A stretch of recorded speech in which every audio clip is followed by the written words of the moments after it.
যখন মাইয়েতকে কবরে শোয়ানো হয় তখন সে তাকে দাফন করে যাওয়া ব্যক্তিদের হাঁটার ঠসঠস আওয়াজ শুনতে পায়।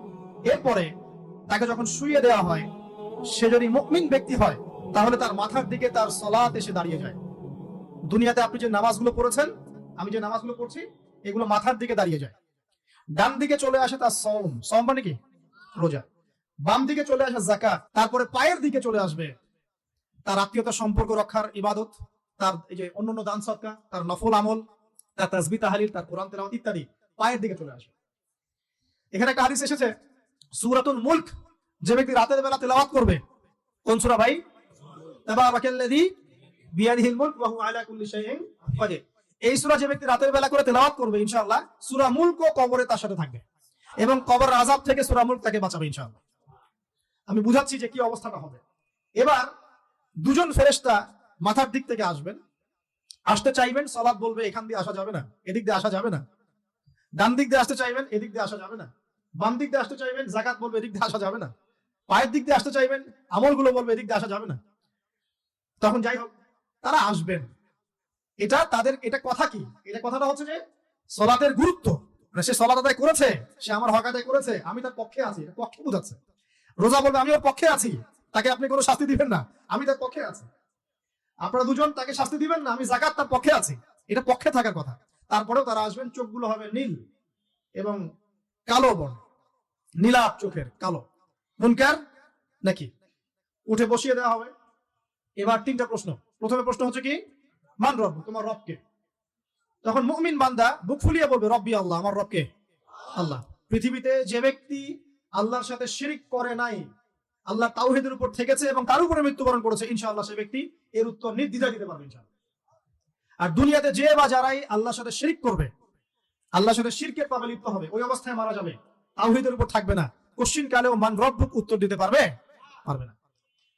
তারপর প্রশ্ন হয়ে যাবে মা দীনুক, তোমার দিন কি ছিল? মুমিন বান্দা উত্তর দিবে কি? দিন ইয়াল ইসলাম, আমার দিন ছিল ইসলাম। এখানে শুনে রাখেন, পৃথিবীতে যারা ইসলামকে পরিপূর্ণরূপে পালন করবে তারাই এই উত্তর দিতে পারবে ইনশাআল্লাহ। যারা ইসলামকে ঠাট্টা বিদ্রুপের, হাসি তামাশার পাত্র বানিয়েছে, মন চাইলে কিছু করি, মন চাইলে কিছু করি না, সহজগুলো একটু আমল করি, বাকি কিছু আমল ধার ধারি না, হ্যাঁ, নামাজ পড়ি, সুদ ছাড়তে পারি না, ঠিক আছে, বছর বছর উমরা করি, এদিকে ঘুষ দুর্নীতি ছাড়তে পারি না, ইসলামকে ঠাট্টা তামাশার পাত্র বানিয়েছে, এরা কোশ্চিন কেন উত্তর দিতে পারবে না? মা দিন দিনে পরিপূর্ণরূপে ইসলামে প্রবেশ করতে বলেছেন আল্লাহ রাব্বুল আলামিন। যারা পরিপূর্ণরূপে ইসলামে প্রবেশ করবে এবং ইসলামের প্রতিটা মৌলিক বিধান মেনে চলবে, ইনশাআল্লাহ তারা এর উত্তর দিতে পারবে। এরপরে আসবে তৃতীয় প্রশ্ন।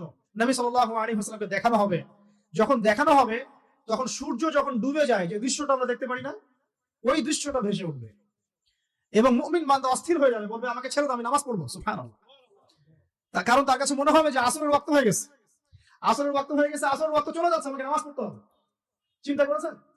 ওই যে একটা হাদিস আছে না, যে 7 শ্রেণীর মানুষকে আল্লাহ রাব্বুল আলামিন আরশের ছায়া দিবেন, তার মধ্যে এক শ্রেণীর মানুষকে যার অন্তর মসজিদের সাথে ঝুলে থাকে, তার মন মসজিদের সাথে ঝুলে ছিল, এই সূর্য ডুবে গেল বলে আমাকে ছেড়ে দাও, আমি নামাজ পড়তে যাব। তখন ফেরেশতারা বলবেন তোমাকে নামাজ পড়তে দেয়া হবে, তবে তার আগে তুমি এর উত্তর দাও। কি উত্তর? এই ব্যক্তির দিকে তাকাও। তখন নবী সাল্লাল্লাহু আলাইহি ওয়াসাল্লামকে দেখানো হবে, সাল্লাল্লাহু আলাইহি ওয়াসাল্লাম দরুদ পড়বেন, বলা হবে যে এই ব্যক্তি সম্পর্কে তোমার কি ধারণা? মান হাযা রাজুলু বুইসা ফিকুম, এই ব্যক্তি কে, যাকে তোমাদের কাছে পাঠানো হয়েছিল? মুমিন ব্যক্তি নির্দ্বিধায় বলে দিবে যে তিনি হচ্ছেন আমার নবী মুহাম্মদুর রাসূলুল্লাহ সাল্লাল্লাহু আলাইহি ওয়াসাল্লাম। দেখুন, পৃথিবীতে যে বা যারাই নবী সাল্লাল্লাহু আলাইহি ওয়াসাল্লামের সুন্নতের উপর আমল করবে, ইনশাআল্লাহ সে তার উত্তর দিতে পারবে। দুনিয়াতে যারা নবীর সুন্নতের 5 পয়সা পরোয়া করছে না, তার আদর্শের 5 পয়সা দাম দিচ্ছে না, তারা কোশ্চিন কালে উত্তর দিতে পারবে না। নাম হতে পারে আব্দুর রহমান, আব্দুর রহিম, নবীর সুন্নতের ধার ধারে না, তারা উত্তর দিতে পারবে না। নবীর সুন্নতের গুরুত্ব কত গভীর, এটা আমাদেরকে এখান থেকে বুঝতে হবে। তাই প্রিয় যুবক ভাইরা, মুসলিম ভাইরা, আমাদের জীবনটাকে নবীর আদর্শ এবং সুন্নতে ঢেলে সাজাতে হবে। সকাল থেকে সন্ধ্যা পর্যন্ত প্রতিটা কাজ করবো কার তরিকায়? রাসূলের তরিকায়। নামাজ পড়বো তার তরিকায়, রোজা, সিয়াম, হজ, যাকাত, আমল, মুআমালাত, আখলাক সব কার তরিকায়? নবী সাল্লাল্লাহু আলাইহি ওয়াসাল্লামের তরিকা অনুযায়ী ইনশাআল্লাহ। আল্লাহ পাক তৌফিক এনায়েত করুন, আমিন। এবার ফেরেশতা দুজন জিজ্ঞাসা করবেন অবাক হয়ে যে তুমি কিভাবে এটা জানলে, তুমি কিভাবে এই 3টা প্রশ্নের উত্তর দিতে পারলে? কারণ বেশিরভাগ মানুষ তো উত্তর দিতে পারবে না, বেশিরভাগ মানুষই এই উত্তর দিতে পারবে না। কারণ কিয়ামতের মাঠে 1999 জন মানুষ জাহান্নামে যাবে, নাউজুবিল্লাহ। তো এটা কঠিন পরীক্ষা। আল্লাহ রাসূল সাল্লাল্লাহু আলাইহি ওয়াসাল্লাম বলেছেন যে নিশ্চয়ই তোমাদেরকে এখানে পরীক্ষায় ফেলা হবে, আর তোমরা যদি এই পরীক্ষা জেনে তোমাদের মৃতদেরকে দাফন করা থেকে বিরত না থাকতে, তাহলে আমি তোমাদেরকে শুনিয়ে দিতাম কবরে কেমন পরীক্ষা হয়।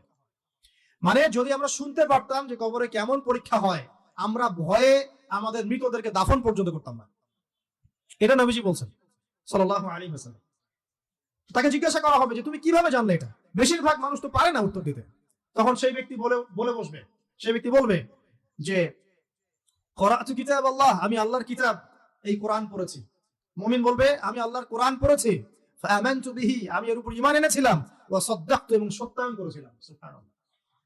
অতএব দুনিয়াতে যারা দ্বীনের জ্ঞান অর্জন করছে না, কোরআন পড়ছে না, হাদিস পড়ছে না, পড়াশোনার চেষ্টা করছে না, জানার চেষ্টা করছে না, কবরে পার পাওয়া ডিফিকাল্ট আছে। এটা একটা অন্যতম প্রশ্ন। আমরা কিন্তু মনে করি 3টা প্রশ্ন হচ্ছে, আসলে প্রশ্ন হচ্ছে কয়টা? 4টা। 3টার পরে আরো একটা এক্সট্রা। কিভাবে জানলে? তখন উত্তর দিচ্ছে আমি আল্লাহর কিতাব পড়েছি, ঈমান এনেছি, সত্যায়ন করেছি। সুবহানাল্লাহ। নবী সাল্লাল্লাহু আলাইহি ওয়াসাল্লাম হাদিসের পরের অংশে বলছেন যে যখন কাফের বান্দাকে উঠানো হবে, তখন ডানেও কিছু নাই, বামেও কিছু নাই, সামনে পিছনে কিছু নাই। মাথার দিক থেকে ফেরেশতারা চলে আসবেন, উঠিয়ে বসানো হবে, প্রশ্ন করা হবে কে তোমার রব? একটাই উত্তর, লা আদরি, আমি জানি না। নাউযুবিল্লাহ। কি তোমার দিন? লা আদরি, আমি জানি না।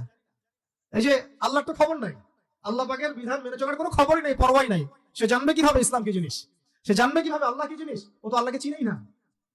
দিব্যি বলে বেড়াচ্ছে মহাবিশ্ব সৃষ্টি হয়েছে বিগ ব্যাং থেকে, আল্লাহ বলে কেউ নাই। মানুষ সৃষ্টি হয়েছে বান্দর থেকে, নাউযুবিল্লাহ। ওই যে ডারউইনের মতবাদ, কি থিওরি অফ এভলিউশন নাকি? হ্যাঁ, তাই তো মনে হয়। অনেকদিন আগে পড়ছি ভাই, ভুলে গেছি। তো যাই হোক, মানুষ তো আল্লাহকে চিনছে না। এখনো মানুষ মনে করছে যে আল্লাহ বলতে কেউ নাই, এবং এই মুক্ত চিন্তার নামে, বাক স্বাধীনতার নামে নাস্তিকতার যে চর্চাটা বেড়েছে বাংলায়, এটা আশঙ্কাজনক। বড় বড় বিশ্ববিদ্যালয় থেকে পড়ে আসছে, অনেক সময় দেখলাম বড় বিশ্ববিদ্যালয়ের প্রফেসর, সে বলছে যে মহাবিশ্ব বিগ ব্যাং দিয়ে সৃষ্টি হয়েছে, সৃষ্টিকর্তা নাই এখানে। তো মুসলিম বিজ্ঞানীর একটা কথা বলতেন যে মানুষ বিজ্ঞান সম্পর্কে অল্প জানলে নাস্তিক হয়ে যায়, আর অনেক গভীর জ্ঞান অর্জন করলে আল্লাহর কাছে আত্মসমর্পণ করে। খেয়াল করে দেখবেন, ডক্টর, ইঞ্জিনিয়ার যারা বড় বড় লেভেলে চলে গেছেন, অনেক সিনিয়র, তারা কিন্তু বেশিরভাগ নামাজি দেখবেন, নামাজ পড়ে, দান সৎকার করে, সমাজ কল্যাণমূলক কাজ করে। তারা কিন্তু রোগীর সেবা করতে গেলেও বলে যে নামাজ পড়িয়েন, রোজা রাখিয়ে, তারা কিন্তু বলে। অনেক ডক্টর আমি দেখেছি এমন, যারা যত বেশি গবেষণা করে তারা তত বেশি আস্তিক হয়ে যায়, আর টুটাফাটা গবেষণা করলে নাস্তিক হয়ে যাবে।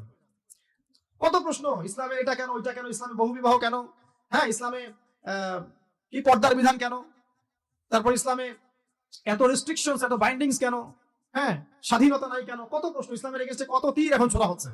তো এই ব্যক্তি কেমন করে উত্তর দিবে যে মাহদিনুক, তোমার দিন কি? আল্লাহর দিকে কত প্রশ্ন ছোড়া হচ্ছে, কত শিরকের পাপ আমরা করছি, অনেক সময় মুসলিম হয়েও শিরকের পাপ করছি। কিভাবে উত্তর দিবে মানরব্য? 3 নাম্বার প্রশ্ন যখন করা হবে এই ব্যক্তিকে, দেখো দেখি, সে বলবে যে আমি জানি না এই ব্যক্তিকে, তবে শুনেছিলাম, মানুষের মুখে শুনেছিলাম, মানুষ যা বলতো আমি তাই বলতাম। মানে সে রাসূল সাল্লাল্লাহু আলাইহি ওয়াসাল্লামের নাম শুনেছিল হয়তোবা, কিন্তু তার সুন্নত বা আদর্শ কখনো মেনে চলে নাই, পারলো না। এবার জান্নাতি ব্যক্তি হলে কি হতো? ওই যে সূর্য ডুবছিল যেখানে, তার দৃষ্টির সীমা পর্যন্ত কবরকে প্রশস্ত করে দেওয়া হতো, এবং জান্নাতের একটা দরজা তার কবরে খুলে দেওয়া হতো। এটা কিভাবে করা হবে সেটা আল্লাহ পাক জানেন, এটার ব্যাখ্যা করার জ্ঞান আল্লাহ আমাদেরকে দেন নাই। যেই মানুষের ক্ষুদ্র জ্ঞানে মানুষ ব্যাকটেরিয়া ভাইরাস নিয়ে গবেষণা করতে হিমশিম খেয়ে যায়, সে মহাবিশ্বের স্রষ্টা নিয়ে কিভাবে গবেষণা করবে? আল্লাহ পাকের অসীম জ্ঞানের সামনে আমার জ্ঞান কি? খুবই ক্ষুদ্র। হাদিসে এসেছে বুখারী শরীফের মধ্যে যে একটা মহাসমুদ্রের মধ্যে যদি একটা পাখি 1 ফোঁটা পানি উঠিয়ে নিয়ে যায়, ওই 1 ফোঁটা পানি হচ্ছে মহাবিশ্বের জ্ঞান, আর বাকি পুরো মহাসাগর হচ্ছে আল্লাহ পাকের জ্ঞান। তো আমরা এই ক্ষুদ্র জ্ঞানের মানুষ হয়ে আল্লাহর জ্ঞানকে কেমন করে পেনিট্রেট করতে পারি? তো আল্লাহ পাক জান্নাতের দরজাগুলো খুলে দিবেন, একটা দরজা খুলে দিবেন, সেখান থেকে বাতাস আসবে, জান্নাতের নাজ নিয়ামত উপভোগ করতে থাকবে, এবং তার রূহটাকে সবুজ রঙের পাখির আকৃতিতে জান্নাতে রেখে দেওয়া হবে। ইল্লিন মানে ওখানে জান্নাতের নিয়ামত সে পাবে। এটাকে বলা হয় দারুল বারজাখ, বারজাখের জীবন। জীবন অনেকগুলো, একটা ছিল রুহের জগৎ। রুহের জগতে আমরা সবাই ছিলাম। শোনেন, রুহের জগতে যার সাথে যার বন্ধুত্ব ভালোবাসা গভীর ছিল, দুনিয়াতে তার সাথে তার ভালোবাসা বেশি। এটা হয়তো জানেন না, জানতেন হাদিসটা? রুহের জগতে যদি কখনো আপনার সাথে আমার দেখা হয়ে থাকে, দুনিয়াতে আপনার সাথে আমার দেখা হবে ইনশাআল্লাহ। রুহের জগতে যদি আপনার আমার মধ্যে ঘনিষ্ঠ ভালোবাসা থেকে থাকে, এখানেও ভালোবাসা হয়ে যাবে ইনশাআল্লাহ। এটা বলে আমি আবার তোমাদের বয়ফ্রেন্ড গার্লফ্রেন্ড ভালোবাসা বুঝাই নাই, ওই ভালোবাসার কথা বলি।